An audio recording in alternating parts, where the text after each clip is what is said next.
I love living in a home that I built myself. It is such an expression of my sense of aesthetics and my inner world.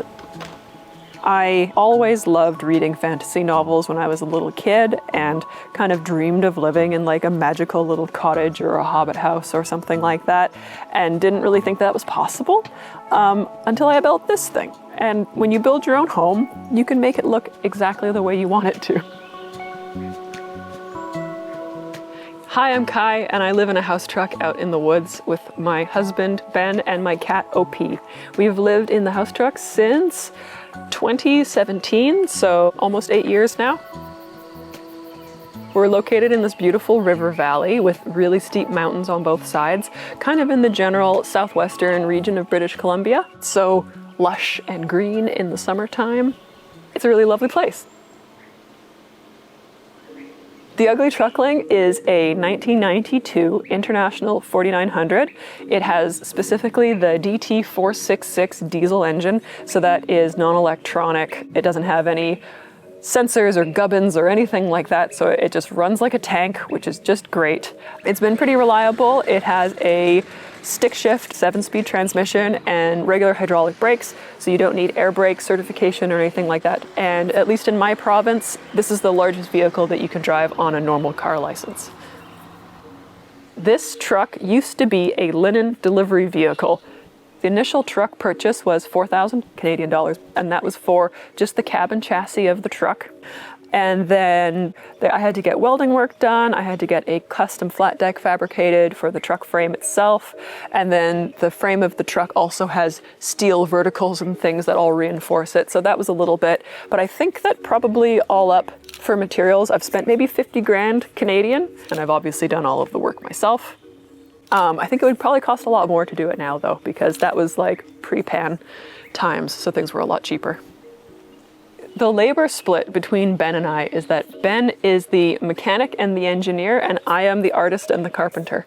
So all of the woodworking and all of the design was myself, and then a lot of the systems was Ben. So I did all of the framing, all of the cabinetry, all of the floor paneling, the shakes, the design, all of that stuff, built the wooden windows, built the back door, built the side door, and then Ben did all of the electrical wiring as well as designing the gas system, and he does any kind of mechanical maintenance that needs to get done to the truck itself. I tried to use as many salvage materials as possible. This is from an eco-friendly point of view, but it's also cost savings. And I really wanted to use things that were old, higher quality, and then also had character to them. It's taken me a very long time.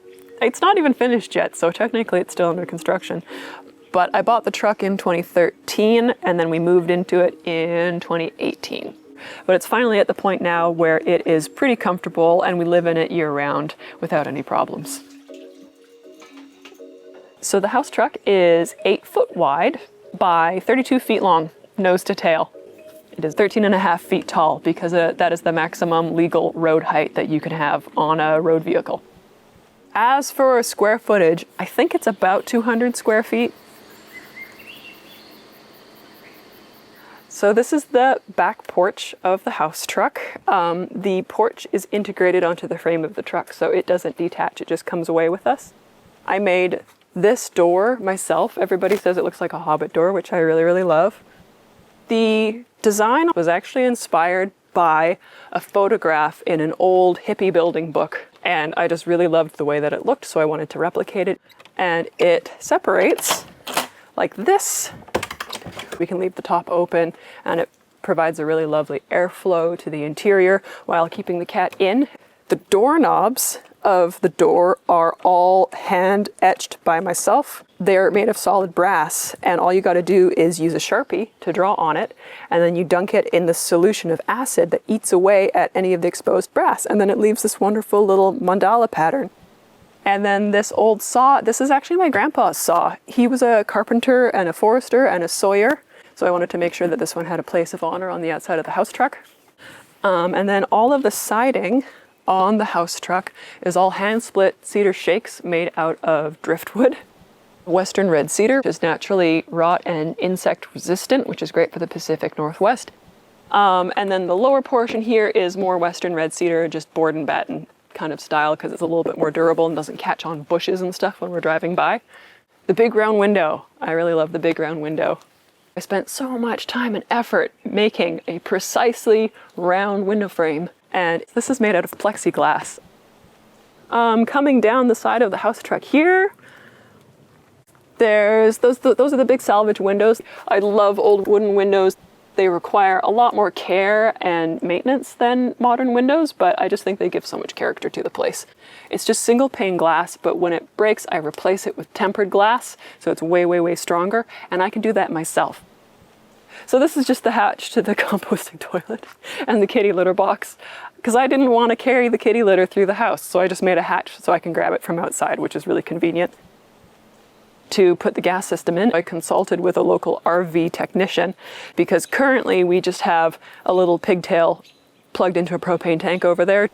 You can see down here, this is all done by myself, where I cut and flared all of the copper tubing and got all of the fittings and figured everything out so that we can have gas running inside the house truck safely. And I wanted to make sure that we had two ways of cutting it off so that there is no open source of propane inside the house. So there is a manual valve as well as an electric solenoid that I will run into a switch inside.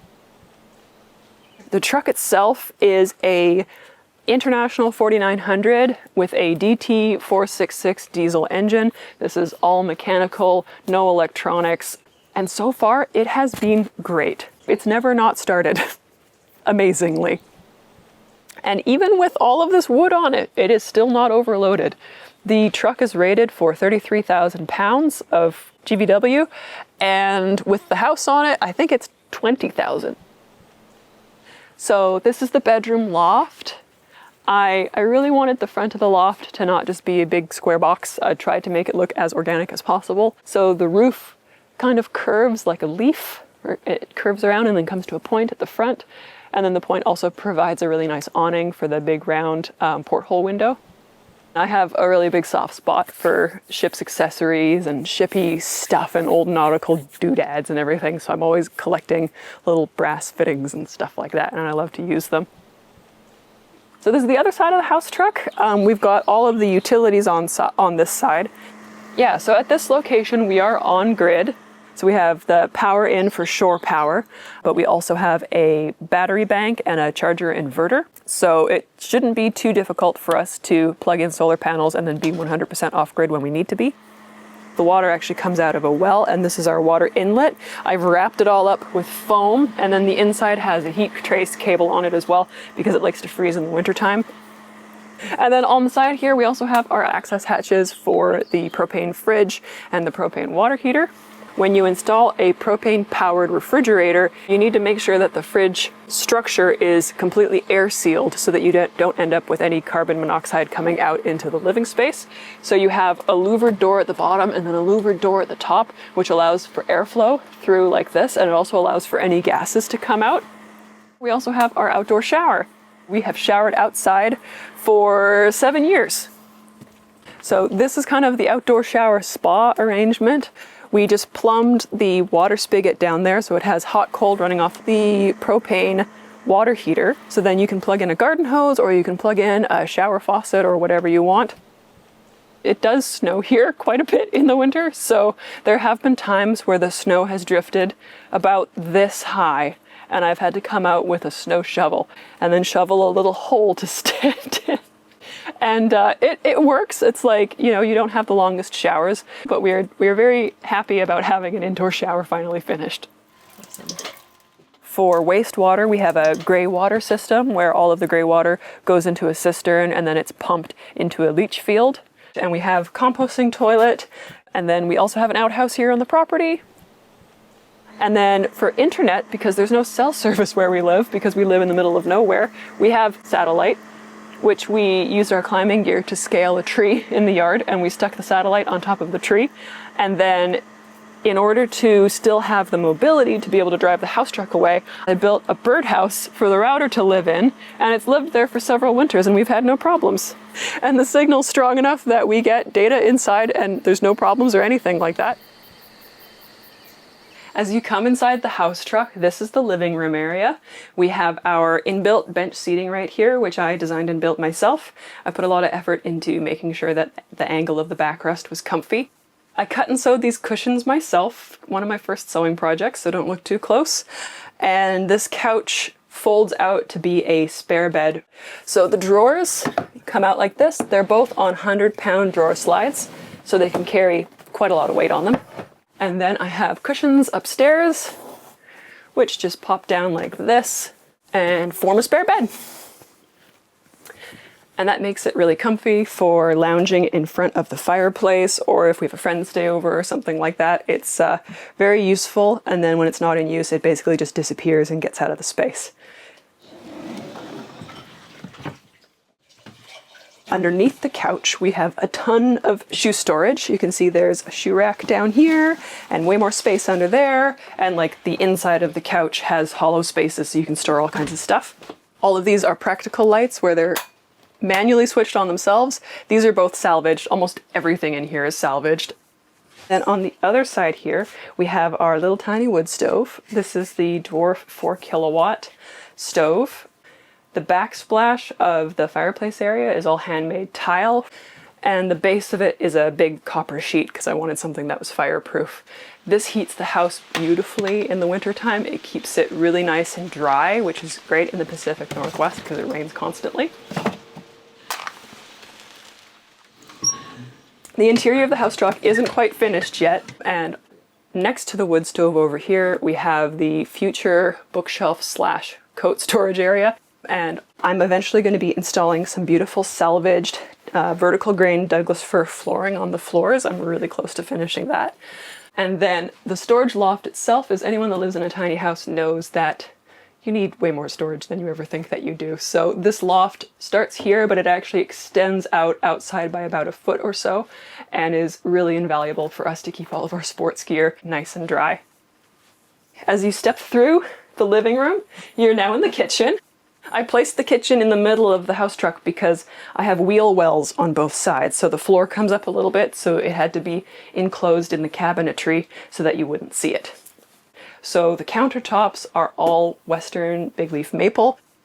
On this side, we have some salvaged marble from a friend of ours, and then I used it as an insert over here, which is really useful if you have wooden countertops. It's nice to have a spot you can put hot stuff down without worrying about charring the surface. We have just an electric toaster oven down below, and then a 2-burner camp stove on top. This has been a temporary setup, but it's been temporary for about 7 years now. But I will be very soon replacing this with a built-in RV stove because I finally finished the gas system, so I'm really looking forward to that. All of these tiles are actually handmade by a really good friend of mine.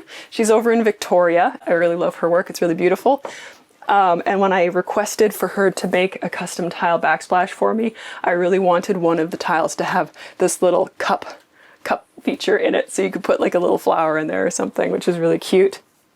Down below, I made all the cabinets myself. All of the drawers have this latching lifting mechanism that's common in sailboats, where it has a little notch on the edge right here, and when you push it in, it just latches in, so you have to lift it to pull it, which means we can close these and drive down the road and none of the drawers fly out or anything like that. And it's a really simple little mechanism. On the other side here, I've always really loved this style of sink because it's very kind of English country cottage sort of vibe. And then the taps we actually made ourselves. This is modeled after, once again, kind of an old English style brass tap, and it works really lovely. And then filtered drinking water on the side there. These cabinets are one of the most complicated things that I've done to date because of all of the fitment issues and stuff like that. The fronts of the cabinets are all made out of red alder, which is a local tree to British Columbia, which I really love.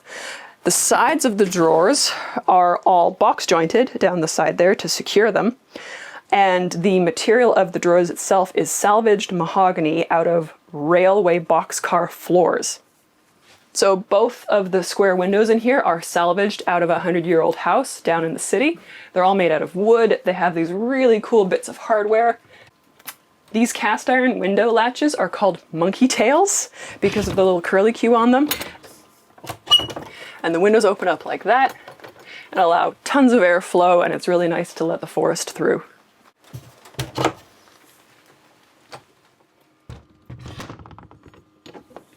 As we come through the kitchen, this is the dining area, I suppose.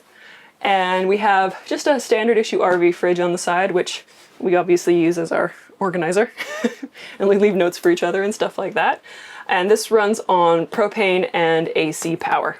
And we're going to be switching it out soon for a more energy efficient version. And then on the dining side here, the dinettes are... I took a really long time to figure these out because there's some equation in furniture making to make sure that a backrest is comfortable even though it's made out of hard materials. So it needs to be 95 to 110 degrees slope back. And then the seat has to be tilted up by about 5 to 10 degrees because then that allows you to seat back into it and feel like you're reclining and relaxed and properly supported. They're still unfinished because they're just made out of plywood, but eventually I'll be doing like a nice varnished wood version of these, but they've worked so far. The backs of both of the dinettes, they open, we've got stuff back there, and then underneath we have clothes storage. So just 2 big bins. Eventually I'm going to change these and have like little drawers that come out, but it works for now. All of this ceiling paneling is secondhand, and we have this lamp, which I think is really cool. This is made out of a salvaged old desk lamp from probably the early 1900s, sometime around there. But we've rebuilt it with little doodads and turned it into a ceiling lamp instead. And all of the lighting in the house is all 12 volt because it's to make it really energy efficient. And on the side here, we have a little coat closet where we store all our coats and sweaters and jackets and toques and stuff like that. But one really neat thing for other people that live in tiny spaces is we have these coat hangers like this. They fold in half. So you can put your jacket on it, fold it in half, and then have a closet that's half the depth of a normal closet. So I thought that was pretty cool. And these are made by Simone Yurts. And then down through the side here, past the coat closet, we have a second side door. I wanted to make sure that for safety, because we have a wood stove inside the house, that we had 2 exits. So if there was a fire on that end next to the stove, we have a second way to get out of here.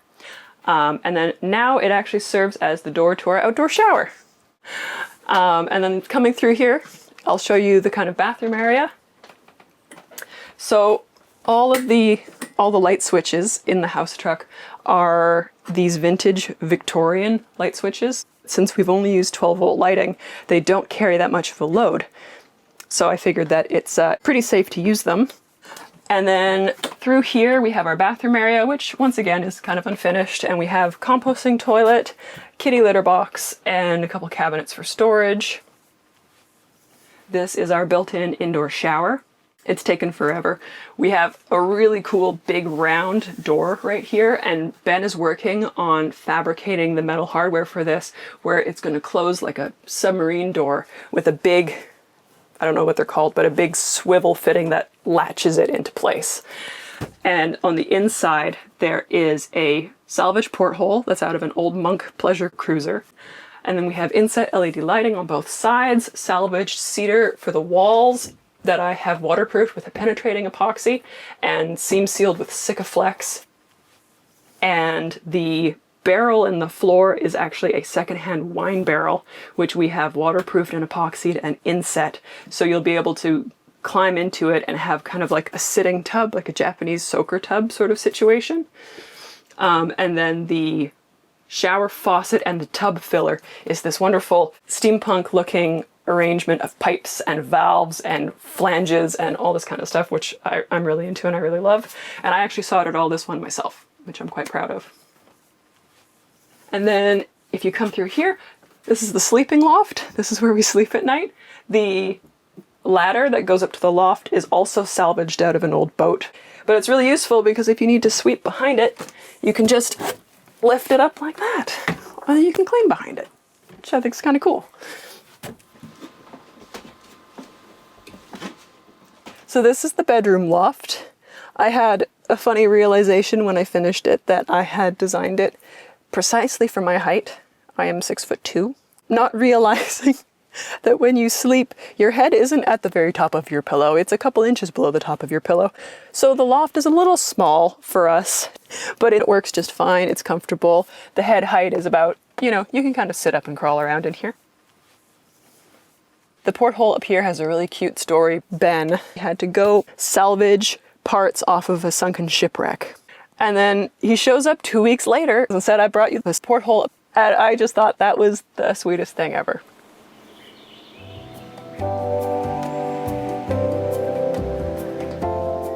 We are living on rented land. We have about an acre to ourselves and power and water and everything like that and our own driveway. And it's a really lovely spot. And I'm really grateful to the owner of this land for letting us stay here for this long. We've moved locations twice. And as anyone that lives in a tiny house knows, it can be really difficult to find a good, secure parking spot. If anyone out there is struggling with finding a place, I would say maybe get off the internet, get boots on the ground, and go talk to some real people. That's how I've always found a spot. It's always just been through talking to people. Living in a small space is fine. In the summer, we basically live outside. We both have shop spaces. We love going out into the field, into the yard, and sitting on the grass. In the winter, it can be a bit tough. 2 people plus a cat in 200-ish square feet can get a little cabin fevery in the wintertime. So that's generally the time of year that we try to travel more, maybe take a vacation, visit family, stuff like that. But it's fine. You get used to it. We've lived within 10 feet of each other for the last 8 years, and we still got married. So living in the house truck, it is affordable because the rent is cheap. However, when you live in a house truck or a tiny house, you end up spending money on a lot of other things that you maybe would never have spent money on before, like axes and chainsaws and garden hoses. It is simpler in some ways, but it is also still complicated. And what you gain in freedom, you give up in comfort. So living in a small, affordable place has allowed us to save up money. And this spring, we actually have purchased our own property for the first time ever, and we're very excited about it. Our vision for our new space is we want to be able to park the house truck permanently and have the space to build a large side deck with a covered over area for entertaining, larger workshop space, and a vegetable garden, a massive vegetable garden for fun, but then also for food security. And I think my next goal after the house truck is done is I really want to build a boat.